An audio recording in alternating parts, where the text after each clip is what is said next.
Hello, everybody. Welcome to the National Parents Union Nightly Restorative Check-in. Happy Monday. Today is Monday, November 30th. And as always, I am your host, Marisol Quevedo Rerucha.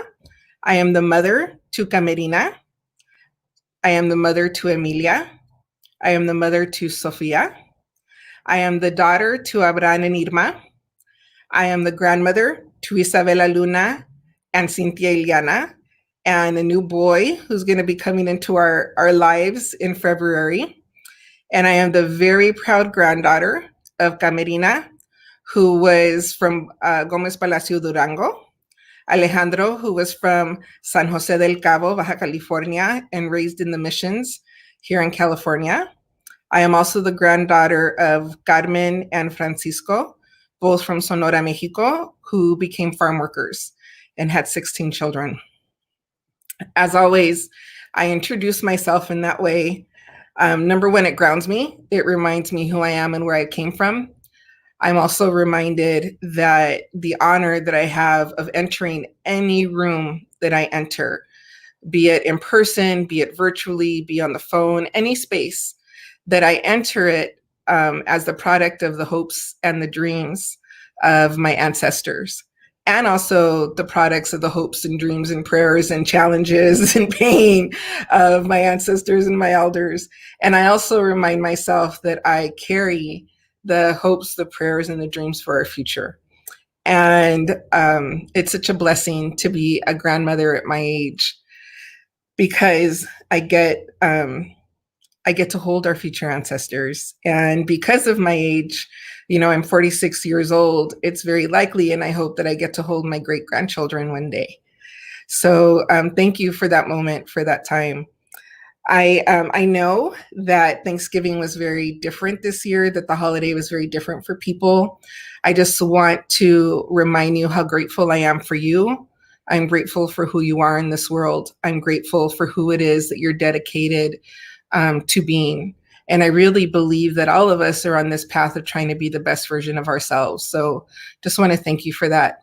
I hope that you were able to join us last Wednesday. We had a beautiful night.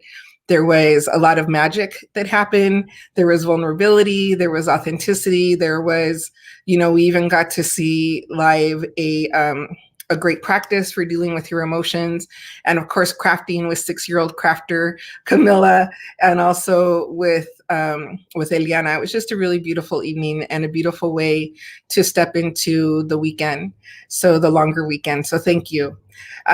So I don't know if we made the announcement, but the town hall was canceled and will be rescheduled. So the town hall that we had scheduled for December 3rd is going to be rescheduled. We will have Dolores Huerta joining us. We just have to work with her calendar. And I believe she's 90 years old. So we're going to do what Dolores needs us to do and work with whatever time it is that she has to give us. So also as a reminder, announcements will be coming out. Also as a reminder, if you haven't become a member of the Parents Union, please do that. We are going to be having a really phenomenal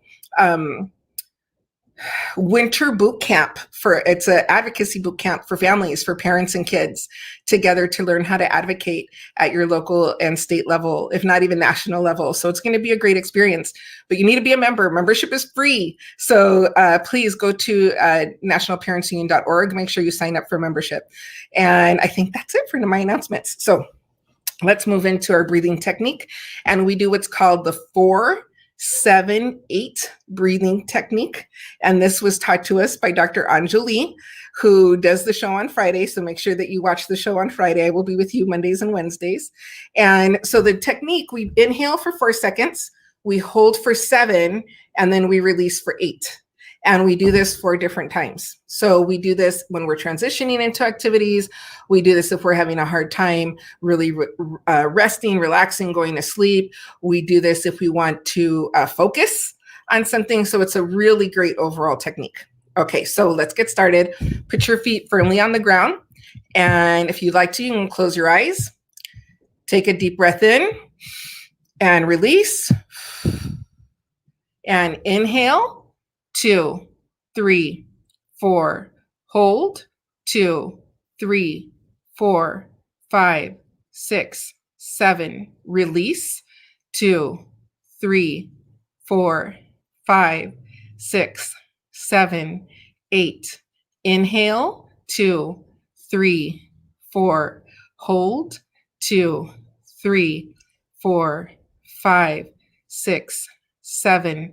Release, 2, 3, 4, 5, 6, 7, 8. Inhale, 2, 3, 4. Hold, 2, 3, 4, 5, 6, 7. Release, 2, 3, 4, 5, 6, 7, 8.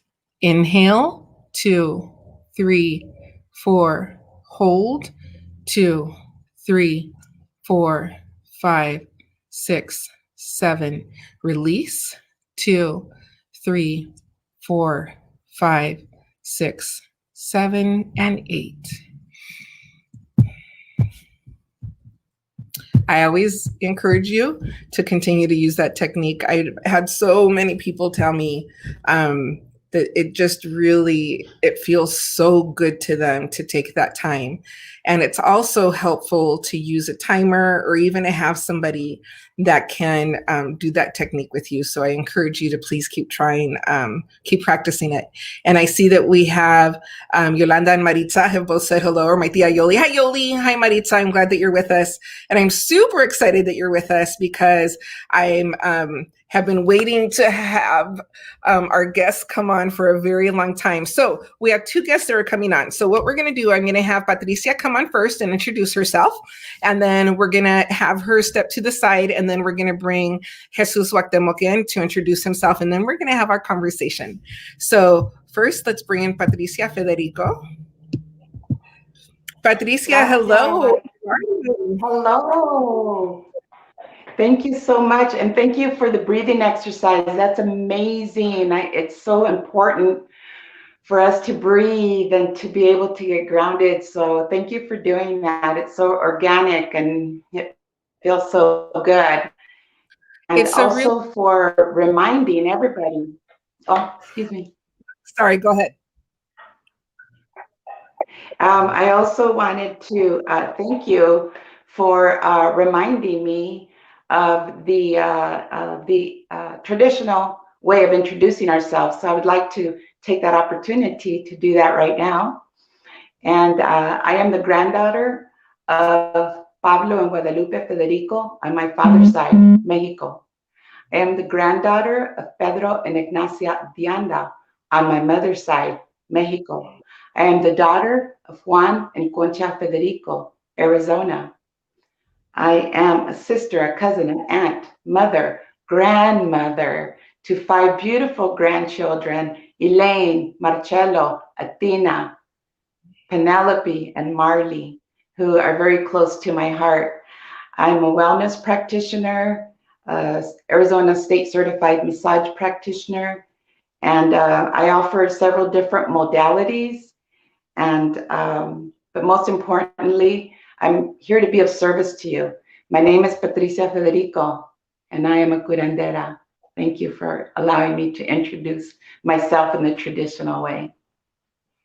Thank you so much for being with us. And I'm so excited to have this conversation. So I'm going to, you know what? I think I'm going to bring Jesus on and see if I can keep you. Let me see if I can do this. Hold on. Let me see. There we go. So Jesus, if you could please introduce yourself and share anything that you would like about yourself, about your work, about your family, about your love, whatever it is that you would like. And you're muted. There we go. Can you hear me now? Yeah. All right. Well, thank you so much for having me on. And I'd like to echo my mentor Patricia there for starting off with that beautiful breathing exercise and grounding us in the tradition and just in our bodies. My name is Jesus Cuauhtemoc Villa. I'm the proud grandson of Jose and Claire Villa of Alcalde, New Mexico, and of Arthur and Janine Dennis of Grants Pass, Oregon. My parents are Daniel and Jennifer Villa of Las Cruces, New Mexico. And I'm the biological father of Keaton and Jamie. I am a brother, a cousin, an uncle, a husband, and I offer healing through traditional curanderismo, doing especially herbalism, ritual healing through limpias, and I've learned through Patricia sobadas and kind of body work. And I offer various artistic and musical products and traditions as well, both for healing and just for general enjoyment. And yo soy un curandero. I'm a curandero. I love, so I'm just going to put this in right now. I'm going to move myself over so that I'm with that MPU sign. I love that both of you claim so wholly being curanderos and being healers. So I'll leave this question for both of you, but could you talk about your journey as a healer, as a curandero? Was it something that you knew when you were a child? Was it something that was taught to you or you were told you were? Or is it something that you have grown into?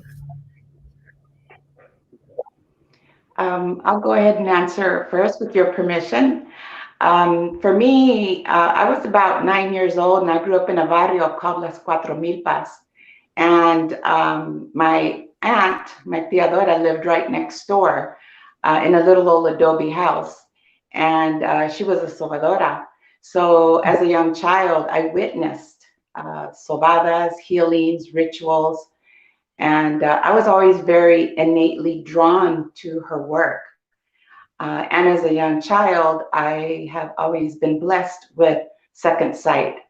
So I do consider myself a seer. Most of my work, I offer spiritual consultations.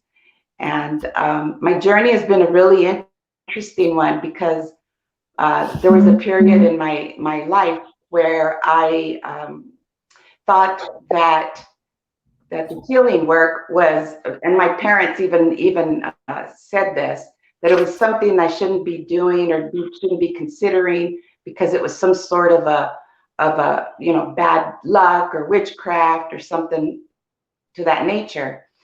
So I went away from it when I was a teenager. But my visions continued as a teenager, and many years passed by. And when I was I married really young, first of all, and I like I said, I was away from the healing art and different things like this, and I became a mother. And pasaron muchos años, many years went by, and I was a wife and a mother, raising 2 boys. When my older son was about 19 years old, he was attending college. And right around that time, I started getting some really deep visions about my family, about people, about the world, and about people I knew. Sometimes I would just pray about it and tell myself to bless the situation.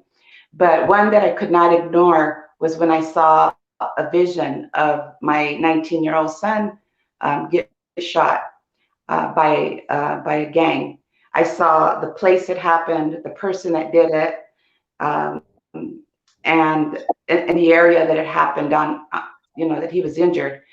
And about 2 weeks later, after that vision, the vision came to pass. It happened. It happened like in my vision. And as you can all understand, I was beyond myself. I was terrified. I thought something horrible had happened within me, and I had created it from thinking it, from seeing it. But it gave me also an opportunity, I feel, to pray about it. Not that I could change it, but that I could prepare myself and pray about this.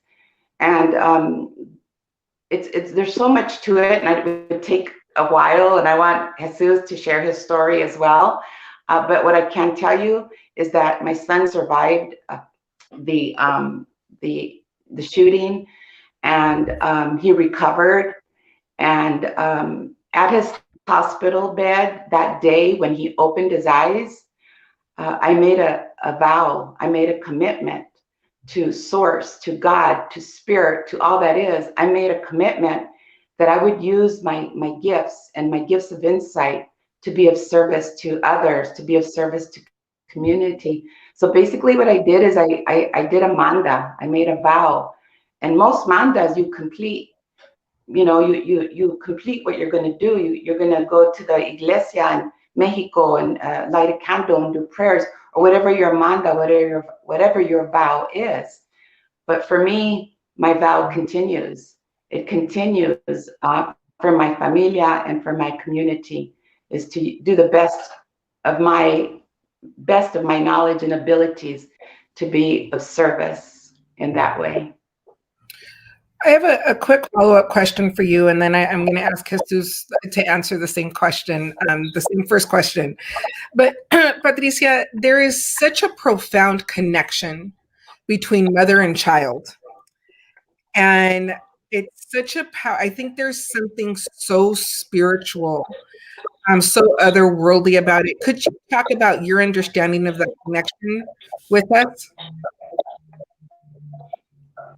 My understanding of the connection to my child, or just between I didn't understand your question. Yeah, that connection between mothers and their children. Oh, yes. There is no love deeper than the love of a mother for her child. And it's in our nature to want to protect our children. We would sacrifice ourselves to save our children. I mean, this is what's happening, with the children, that are brought to the United States, because the mothers and parents want the best for their children. It's innate in our heart and our soul to want to protect our children. It's a very deep spiritual energy that's so it's almost really hard to describe it, because it's just so deep and so great of a love, that it's the connection to your seed, to what you've given birth to through the power of God. And I think there's something also really powerful about the prayers and the hopes and the dreams that mothers have for their children, like the protection that a mother's prayer, the medicine that is a mother's prayer. It is so, it's a magical, deep gift that it's like there's not a word for me to describe the depth of the beauty of that. Yes, there really is no word to describe it. It's a very deep love, and we do anything, especially I feel that when we some single mothers, and because I was a single mother, but all mothers, are protect their children and love their children. And like you said, Marisol, there is no word to really describe how deep that love is. Yeah, I'm so grateful to be able to be a mom and to have that connection. So I'm going to switch you. So I'm new to switching people. So I feel like super techie, super amazing with my ability to move people around. So Jesus, if you could share your journey with us, your journey to curanderismo. And I think really for me, like owning being a curandero, owning being a healer. And the reason why I ask this is I feel like it is such a profound gift and responsibility and honor. And I think that it's something similar to what Patricia had shared her experience, that people are, somewhere, and I think it's part of the colonized mentality that we have, that it's not okay. And so I think like I love so much that both of you own that. So if you could talk about your journey, please.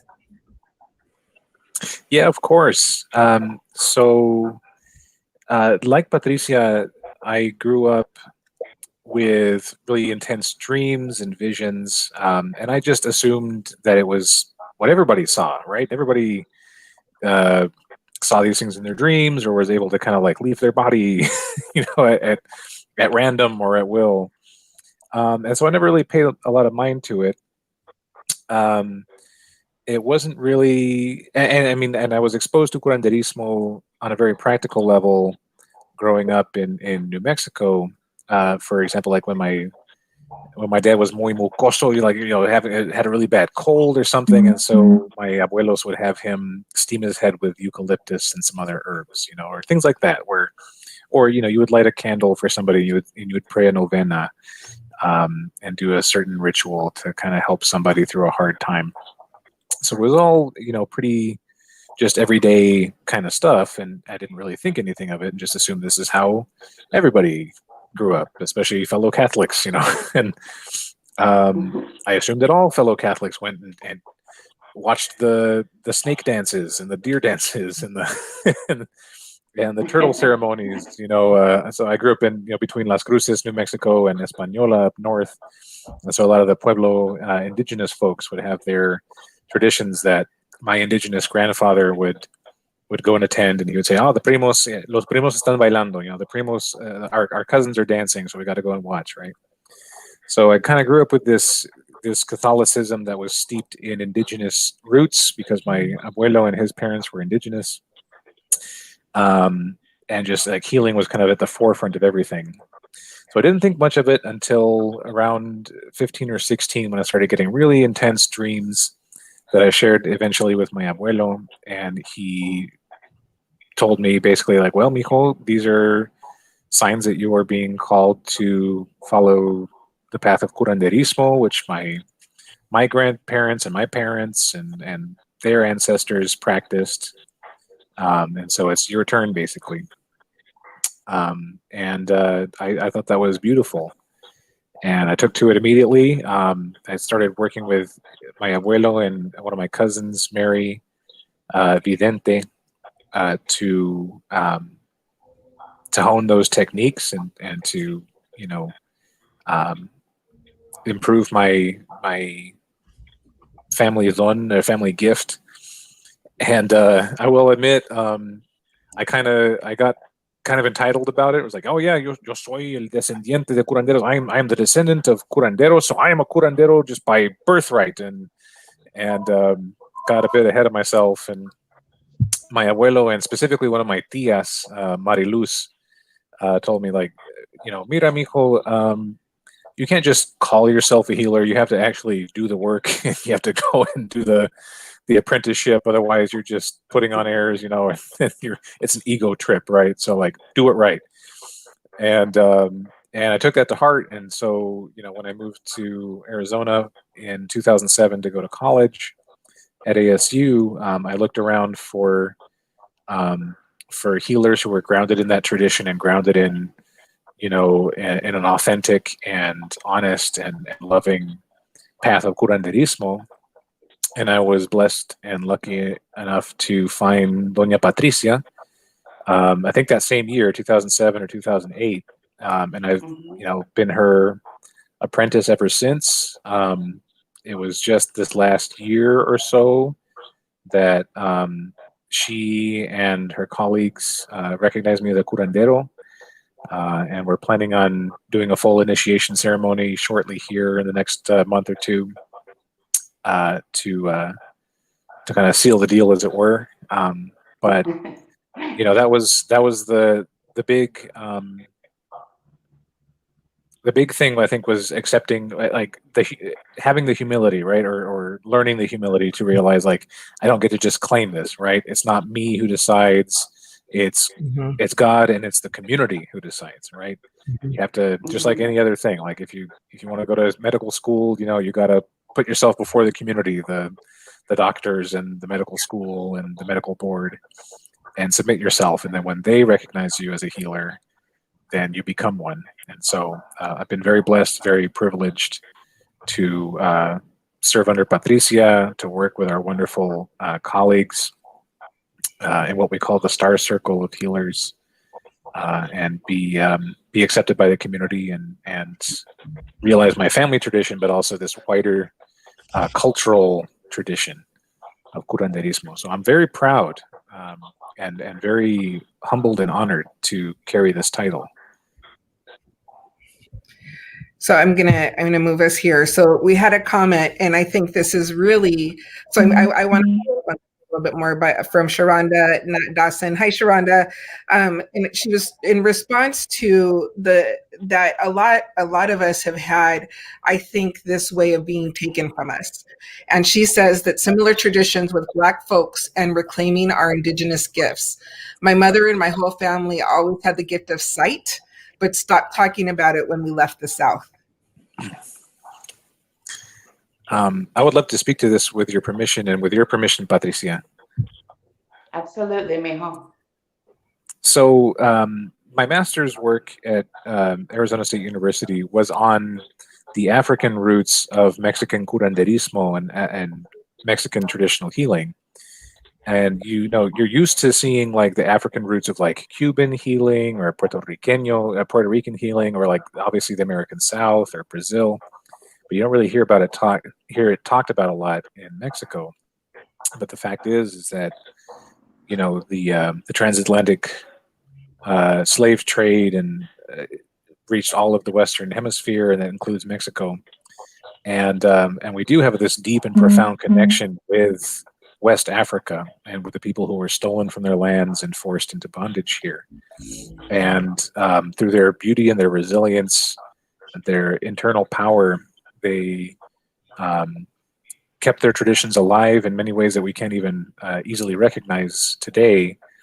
But curanderismo shares a lot in common with traditional Southern American folk healing, with Afro-Caribbean and Afro-Latino healing. And yeah, that idea of the sight, that idea of being touched in the spirit, that idea of carrying the word of the prophets to heal and uplift and empower your communities, that's central to so many traditions here in the Western Hemisphere, and what we call the Afro-Atlantic.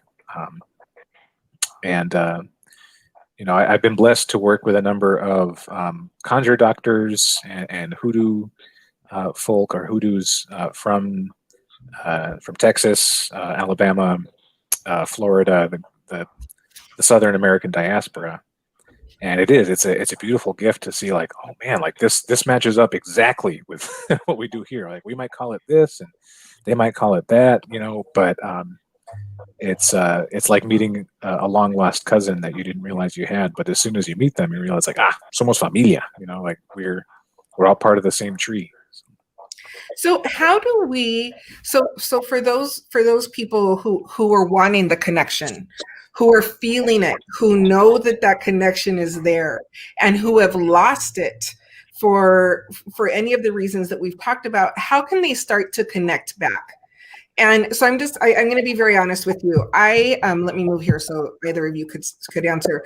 But I know people, like, there's the practice of using sage, and because it becomes such an over practice, and it's not really the practice of some people, like sage is now something that is endangered because it's being sold, it's being harvested, and we want to do things in a good way.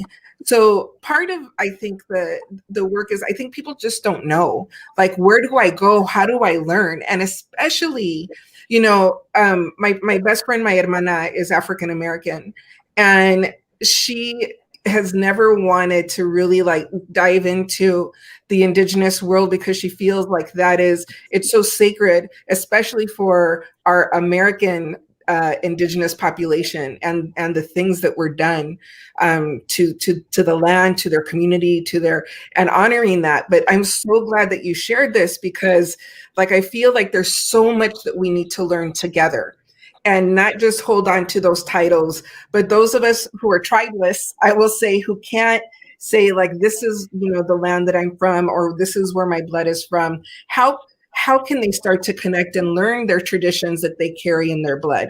So I don't know who wants to answer first, and then I'll do my highlight thing. Okay, I'll add to that. The question of how to connect, I feel it's really important to first start doing a little research.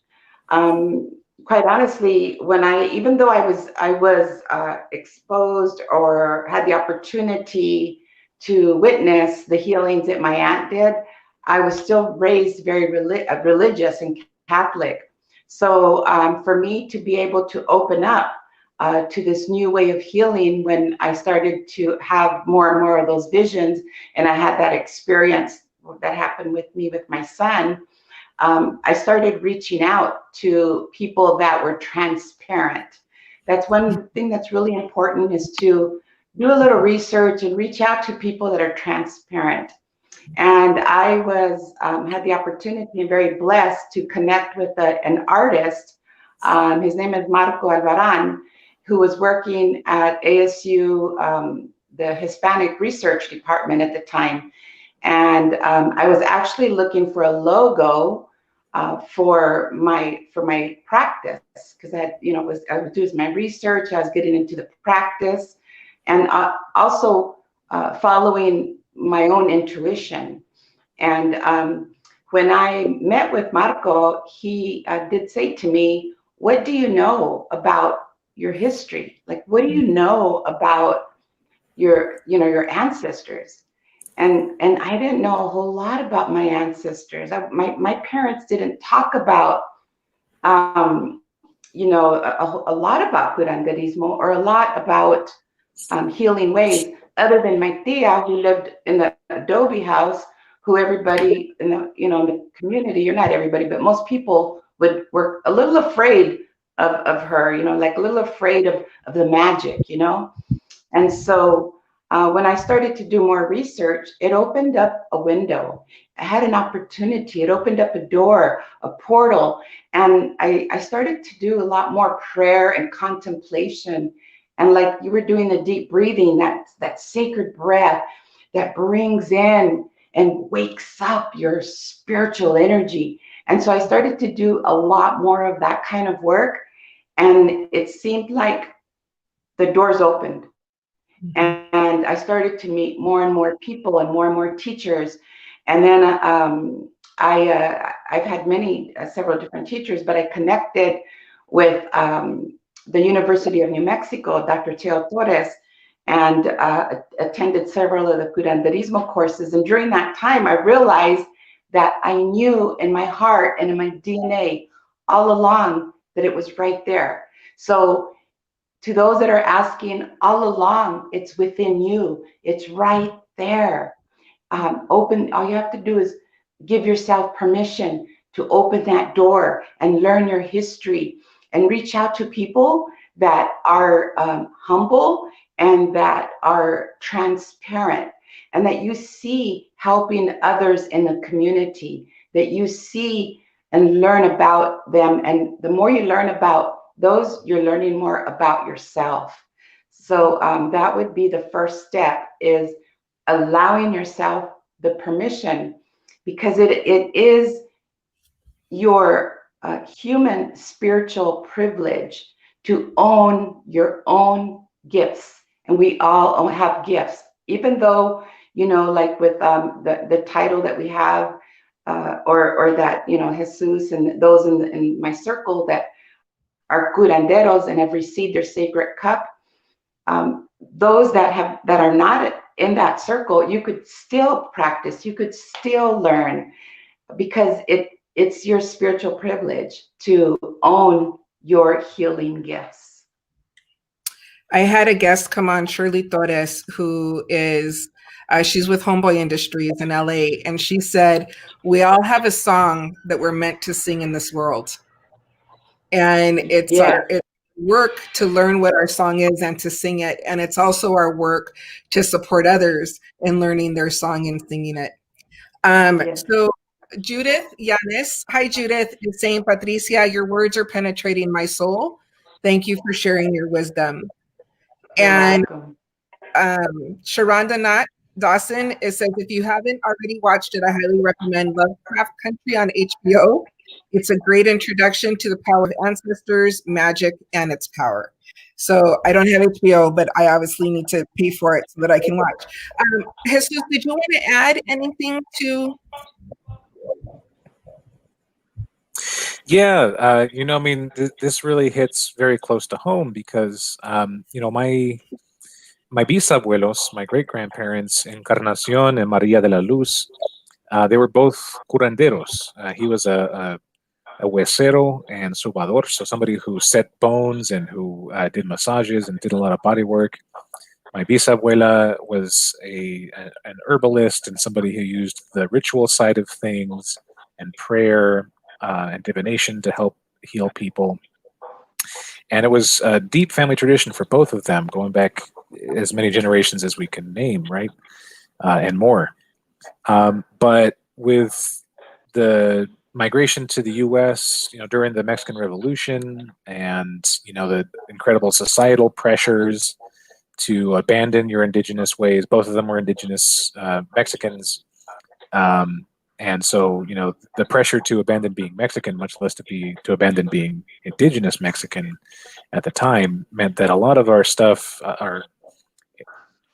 just didn't get passed on. Right, our tribal identity was lost generations ago because of colonialism and imperialism. Our indigenous language was lost generations ago.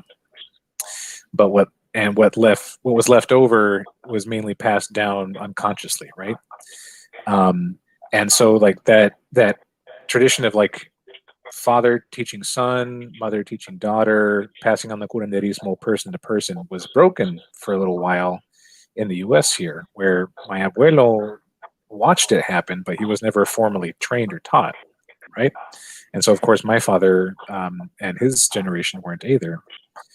And so it was a process of piecing back together my own family's history and traditions, where there were bits and pieces, right? There were stories here, there was a ritual here, there was the herb uses there, and so I could kind of piece it together a little bit into a bit of a coherent tradition. But what really, you know, inspired me to find an unbroken tradition was my tia Mariluz saying, like, you have to find a maestra or maestro, somebody who like was part of that long unbroken chain and who has that direct experience and can fill in all of those gaps, to help you realize your potential or your reality as a curandero.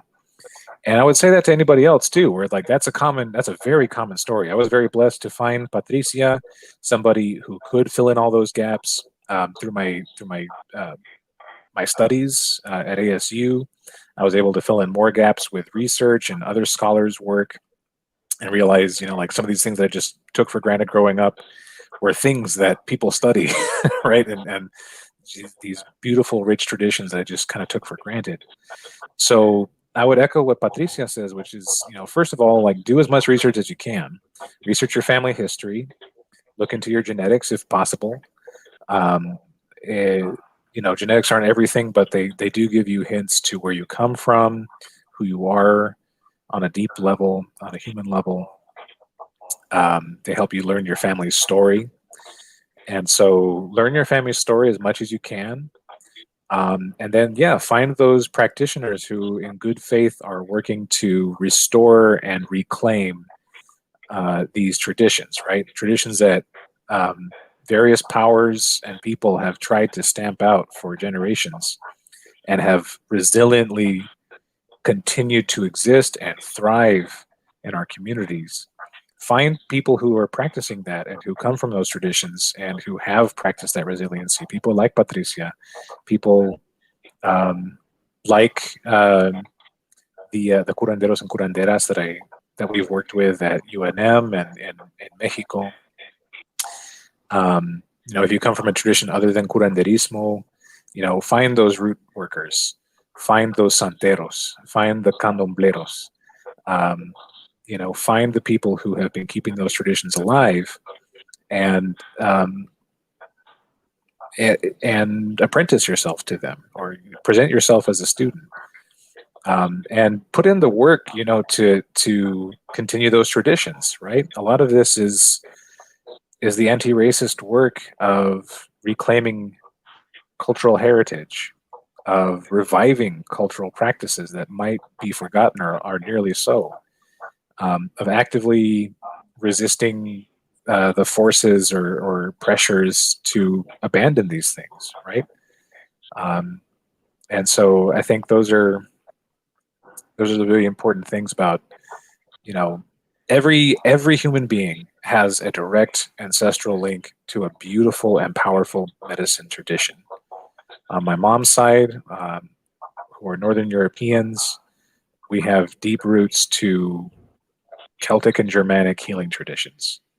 And it's been a long time since we've like directly interfaced or worked with those, right?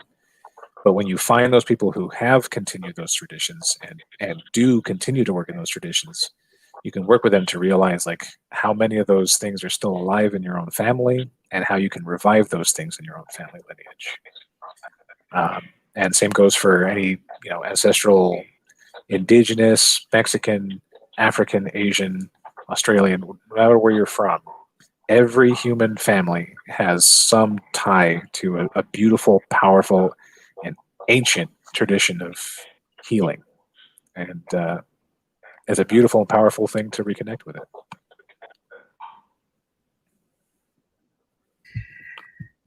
I'm really appreciating this conversation for so many reasons. And one of them is I feel like we're really talking about not just decolonizing healing, but embracing the healing and the medicine that we carry in our blood and ancestrally. And I think that this conversation is so timely. There's two things that I want to ask. I'm trying to figure out which way I want to go first. So I just want to ask this. So I have a friend who has a very high profile job, but also is a healer and does healing kind of like on the side with people that he loves. And one of the spaces that he struggles with is he was really struggling with charging for his healing. And for me, the way I see it is I see it as an energetic exchange. I see it as there's a gift of giving and receiving, and money is a form of energetic exchange that we recognize in this society. So I wanted to ask you just like your thoughts on that, because I think that there are people who are hesitant to delve into their practice and to really like this man needs to be a healer full time. He does amazing work in his very high profile, but his song is in his healing. But some of the hesitation is because of the thing about money. So I wanted to get your perspective on that. Sure, I'd like to go first on that. So I was faced with that question as well. And what I've learned, and I agree with Marisol, is that there has to be an exchange of energy. Like I remember when my tia would do her healings, people would bring eggs and milk and bread and, things to make a dinner with. And there was an exchange going on. But times have changed and we have evolved.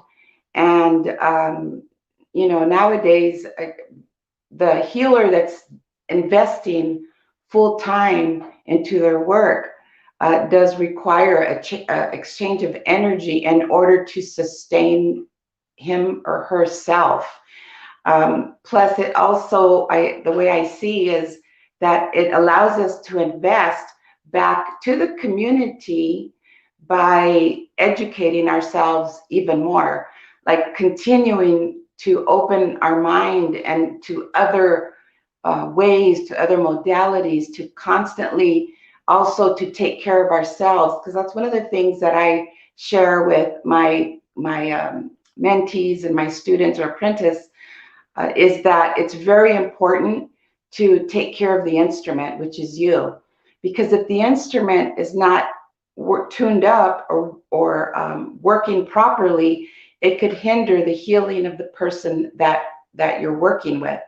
So, this exchange of energy does really have to happen in a form of the United States note, so that the healer can sustain themselves in order to continue to do the work for the community and for humanity.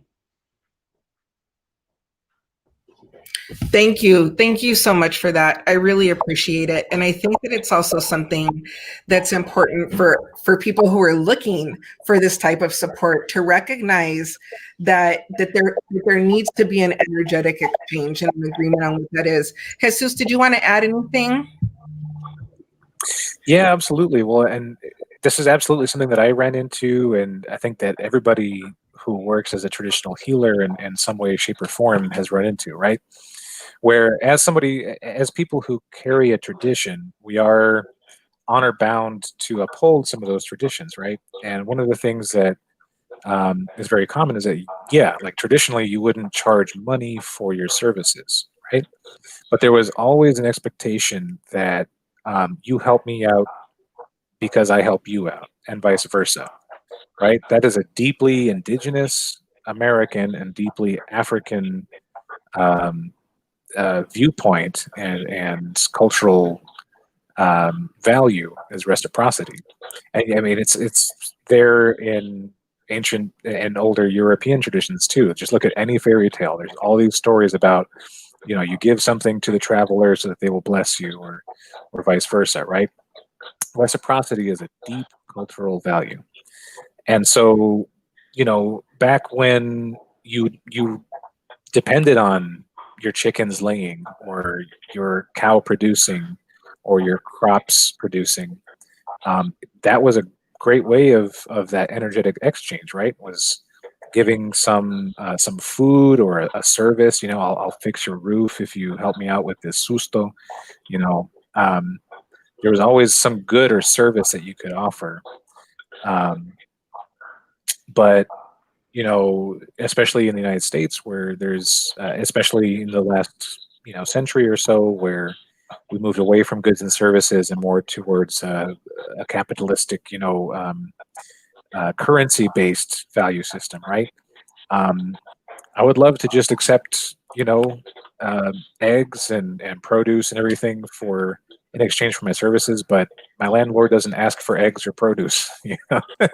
Uh, they haven't for a while. This is exactly what my abuelo even would tell stories about this, where like my bisabuela, that was her, and my bisabuelo, that was their job, right? Somebody would come to them, one of my bisabuelos fellow rail yard workers would come, and he'd have a busted leg, and so my bisabuelo would set it, and so his family would come over and help him, build the wall around his property, or bring some food and that kind of thing. But then when they moved to the United States, and their property wasn't theirs anymore, it was the landlord's property, or the railroad's property. You couldn't pay your rent to the railroad owners in tortillas, or in tamal, or in frijol. It moved to money, and so um, it did move to this thing where, like, maybe you didn't charge for your services, but you still asked some form of, or expected some form of reciprocity that would actually be meaningful in context for you as people, right? Don't get me wrong, my bisabuelos were very happy to receive extra beans, extra tortillas, extra corn to feed the family, family of 15 kids. Food was very welcome, but rent money was also super welcome, because that's how they kept the roof over their heads, right? Yeah. So, yeah. I'm appreciating this because Visha Hawkins says reciprocity is a must. And Winona Bolton is listening. And so there's a couple things. One, Winona, I'm glad that you're listening. And what I know is that everybody who's listening and with us is because there's a message here that is meant especially for you. But I think like reciprocity is a part of life. Like that's relationships, that's humanity, is that there is a sharing, even, like something that to me is an amazing honor and a gift is when anybody shares a pain or a challenge or a struggle that they have with me. I'm sorry, that they've had in their life, and them sharing that with me, that is a gift that I'm receiving. And I think that reciprocity, it doesn't mean that I have to turn around and share, but I think just if what I'm giving them is a hug, or if I'm giving them that gift of listening, like everything in life is about giving and taking. So another question that I had, thank you both for that. I think that was really important. And I think it's something that people need to hear. And also because there are a lot of people who might be doing a side hustle or might be wanting to like provide a service. And the struggle with that is understanding your value and putting a monetary amount to the value of your work. And so I think that it's really important for us to keep this conversation going and be open with one another, and talking about that, because it's a reality. Like I bring value. And something that I read was they said, you know, what you want, whatever it is that you charge, you want to honor yourself, honor the person, honor the work, and know that what you're leaving, the work that you provide, is of a greater value than what that monetary amount was. Agreed.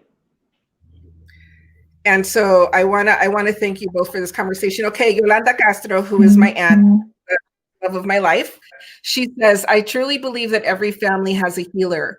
My mom's older sister was an herbal healer. She was from Durango and a known healer, and people traveled from all over Mexico for her healing potions. No one, as far as I know, had her insight to healing power. Amazing to hear your powers and letting yourselves develop. Gracias. So like that, I didn't know I had that in my blood. That is so amazing. That's awesome.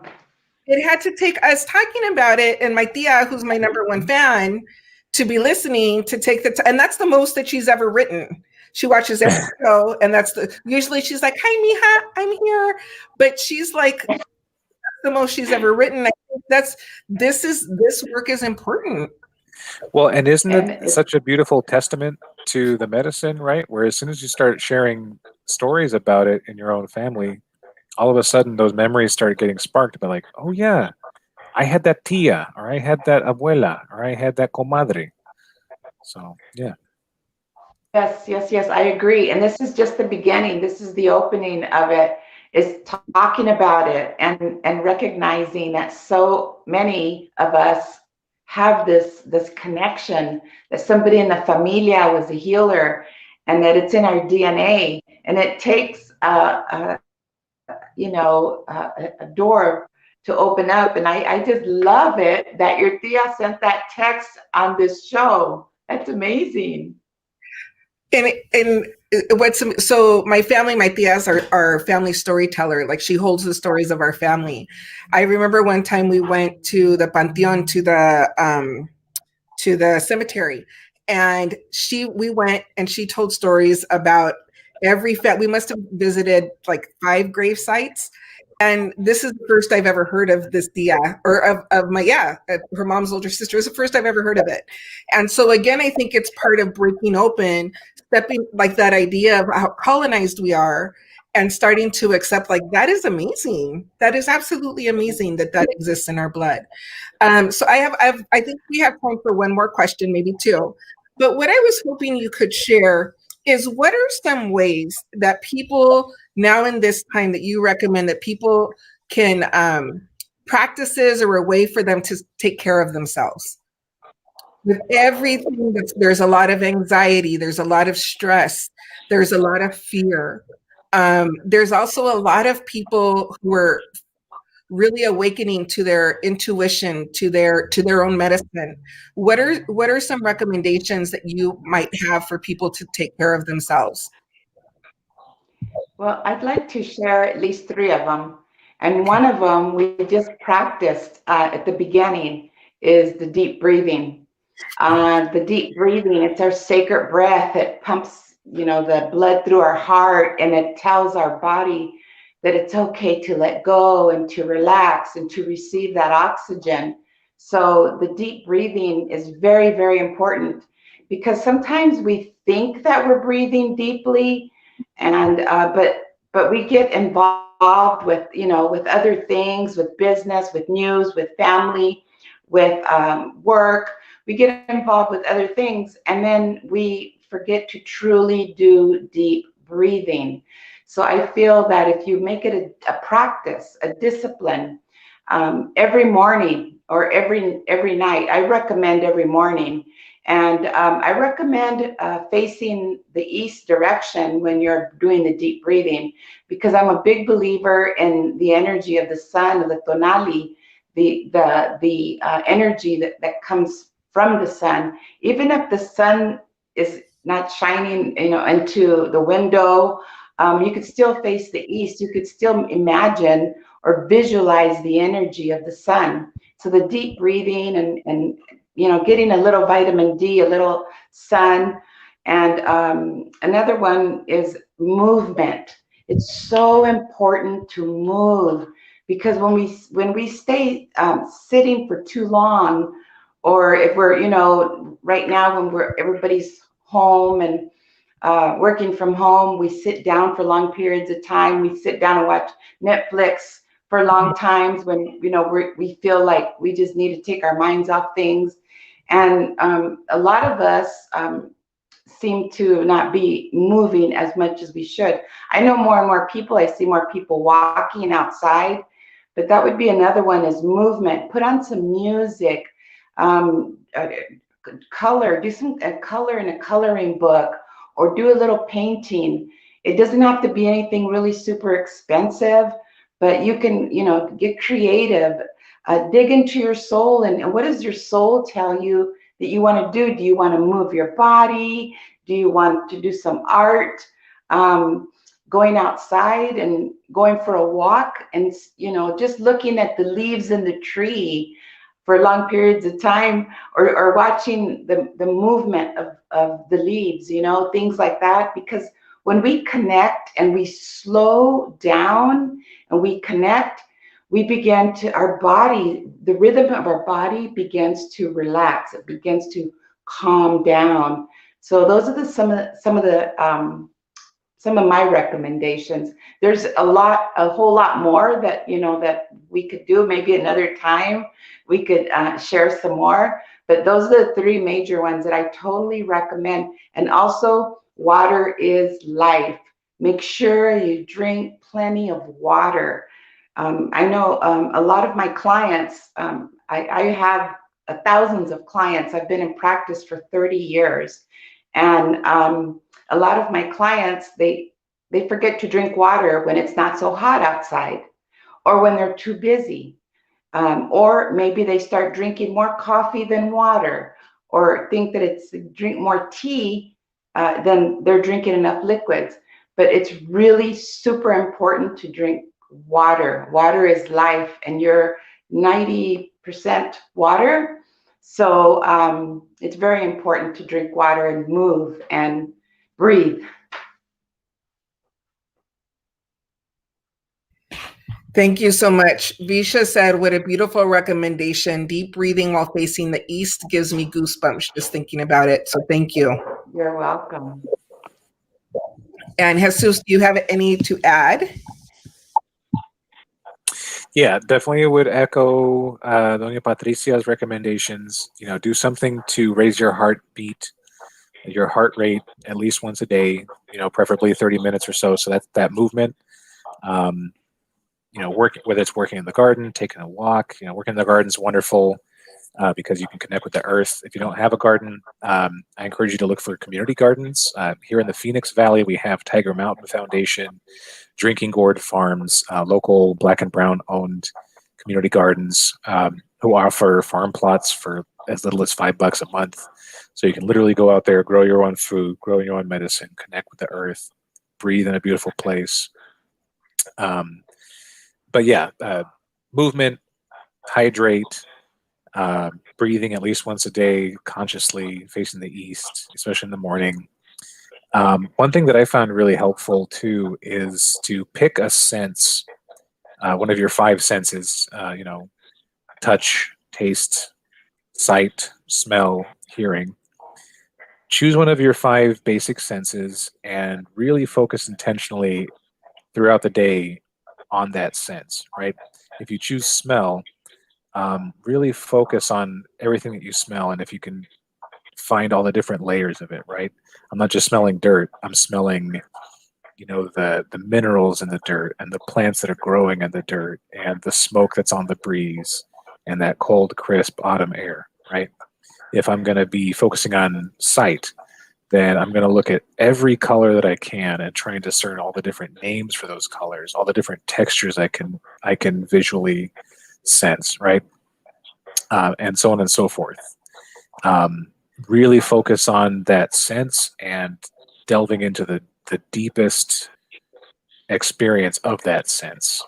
And it's a really great way to very intuitively build a sense of intentional, mindful presence, right? And so when you can get to a place, it's a lifelong process, right? But when you can get to a place where you're using all of those senses all at the same time in this fully mindful, intentional space, it's divine. You start to lose the boundaries between yourself and all of creation, right? And there's few things more healing than that, than realizing that you are part of all of creation and all of creation is part of you. And that is a powerful healing technique. And so that's more of a personal approach. One thing that I would definitely also recommend everybody do is really focus on connecting with their ancestors. Now, I recognize that not everybody is blessed and lucky enough to come from a tradition that very specifically helps us connect with our ancestors or has a tradition of ancestor veneration. Patricia and I are lucky to come from curanderismo, where we do have this practice of connecting with and venerating our ancestors. But if you don't, there's a really great book that can help you get a foothold or get your foot in the door there. And it doesn't matter what tradition you come from, whether you're secular or religious or spiritual, ethnic background, racial background. This author, Mallory Vaudoise, Vaudoise, is really wonderfully gifted at making ancestor veneration and ancestral connection accessible to anybody, regardless of your background. I'm not sponsored by her or anything. Just like I love this book What's the title so of the much. book? The title of the book is "Honoring Your Ancestors: A Guide to Ancestral Veneration." And it was Valerie Vaudoise. Yeah, Mallory Vaudoise, Mallory Vaudoise. And so she gives some really great exercises on how to build that connection with your ancestors, to really make that a practical and everyday connection with them, as opposed to like this concept, right? And I will say from firsthand experience and from friends who didn't come from a tradition like mine, that connecting with your ancestors and making it a daily practice where you're in active dialogue with them, it is a profound and powerful healing experience that only helps you. It's amazing. We lost Patricia, so please thank her for me, and I will reach out and email her. I cannot believe how fast the hour went. I'm very glad that before we started, I told you both you can come back anytime you want, because we needed you. The people who watched tonight needed to hear what you had to share. And I want to congratulate you on the ceremony that you have coming up, and on the life and the responsibility that you've chosen to take on. And I look forward to more conversations with both of you. Thank you so much. It was such a pleasure and an honor and a blessing to be here. All the best wishes to you and your family and everybody who's listening and watching now. Stay safe, stay healthy, stay blessed. And Patricia and I are always happy to answer any questions that you might have. You can find us on Facebook or Instagram. So how do we get a hold of you? I know I shared Patricia's webpage on the announcement, but do we get a hold of you through her? Do you have your own webpage as well? Yeah, so at the moment I just have an Etsy page, Chui Kukui Creations. Or you can find me on Facebook at Chui Kukui Creations is my professional page, or Personally, I'm Jesus Cuauhtemoc Villa on Facebook. I'm Chuy Kukui on Instagram. So yeah, whether you reach CHUY CUCUY, Chuy Kukui. So that's the Instagram handle, and then it's just creations at the end of that for Facebook and Etsy. Okay, perfect. I have it. I will post that. Thank you again. I'm sure that you're going to talk to Patricia before I do, so please thank her for me. And I want to thank all of you for joining us tonight. I hope that you already know that you are loved and you are cared for always. And I will see you on Wednesday night. Until then, thank you. Bye-bye. Many blessings. Good night.